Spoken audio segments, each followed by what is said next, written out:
రిమాండ్లో ఉన్న ఓ మహిళా ఖైదీ అనుమానాస్పదంగా మృతి చెందిన ఘటన వరంగల్ జిల్లా నర్సంపేట మహిళా సబ్ జైల్లో చోటు చేసుకుంది.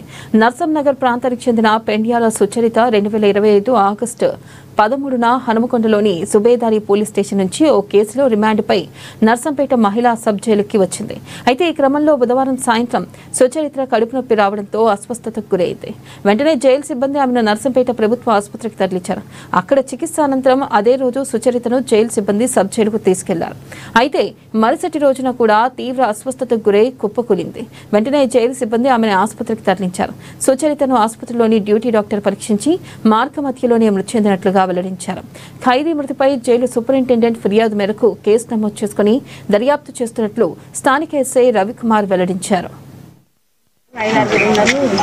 మీరెవరమ్మా అంటే మేము ఇట్లా ఈరోజు వరంగల్ జిల్లా నర్సంపేట నియోజకవర్గంలో మహిళా జైల్లో ఉన్నటువంటి సుచరిత అనే 30 సంవత్సరాల వయసున్నటువంటి మా మాజీ సమాజం చెందినటువంటి సుచరితను సుచరిత చనిపోయినట్టుగా మేము పేపర్లు చూసాం. అదేవిధంగా ఇక్కడికి వచ్చినటువంటి బయట కూడా విచారణ చేస్తే మరి నిన్న ఉదయం దాదాపు వారం రోజులుగా 13వ తారీఖు రిమాండ్కి వస్తే మరి 21వ తారీఖు అంటే దాదాపు వారం రోజుల్లోనే ఆమెకు అన్నం పెట్టకుండా ఆమెకు ఆహారం ఇవ్వకుండా ఆమెను బలవంతంగా పుట్టినట్టుగా తెలుస్తూ ఉంది.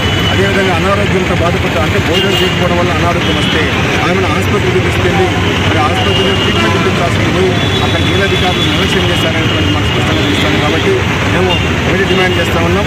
ఏ క్రైమ్ పైన సరే, ఏ నేరం పైన సరే ఒక ఖైదీ డిమాండ్లో ఉన్నప్పుడు ఆ ఖైదీకి ఉన్నటువంటి హక్కులు ఉంటాయి. ఆ హక్కులు కూడా వాళ్ళు ఎక్సర్సైజ్ చేయకుండా, ఆ హక్కులు కూడా వాళ్ళు ఎంజాయ్ చేయకుండా మరి జైలు అధికారులు అడ్డుకున్నారని తెలుస్తూ ఉంది. కనీసం మానవ హక్కులు కూడా అక్కడ మరి ఉల్లంఘన జరిగింది. మానవ హక్కులు ఉల్లంఘన జరిగింది కాబట్టి ఈరోజు మేము డిమాండ్ చేస్తూ ఉన్నాం. అక్కడ ఎవరైతే జైలు అధికారులు ఉన్నారో ఆ జైలు అధికారులని వెంటనే సస్పెండ్ చేయాలని మంచిగా డిమాండ్ చేస్తున్నాం. రెండవది ఏంటంటే హైకోర్టు సిట్టింగ్ జడ్జితో లోపల అంతర్గతంగా ఖైదీలు ఉన్నారు. కోటి ఖైదీలందరికీ కూడా సమగ్రంగా విచారణ జరిపించి వాస్తవాలు ఎందుకు తీసుకుని రావాలి. ఆమె ఆహారం లేక చనిపోయిందా, ఆమె జైలు అధికారులు పొట్టంతో చనిపోయిందా, లేకపోతే ఇంకే కారణాలతో చనిపోయిందా అనే విషయాన్ని మరి వెంటనే సమగ్ర విచారణ జరిపించి హైకోర్టు జడ్జితోనే జరిపించి చేయించాలని మా ప్రధాన రెండవ డిమాండ్. మూడవ డిమాండ్ ఏంటంటే ఈరోజు తల్లి లేదు, తండ్రి లేదు. మరి ఈ పాప 15 సంవత్సరాల పాప 10వ తరగతి చదువుతున్నా ఉంది. మరి ఈ అమ్మాయిని పోషించాల్సింది ఎవరు? ఈరోజు జైలులో అధికారులు ఒక 2 ప్రాణాన్ని బలిగొంటే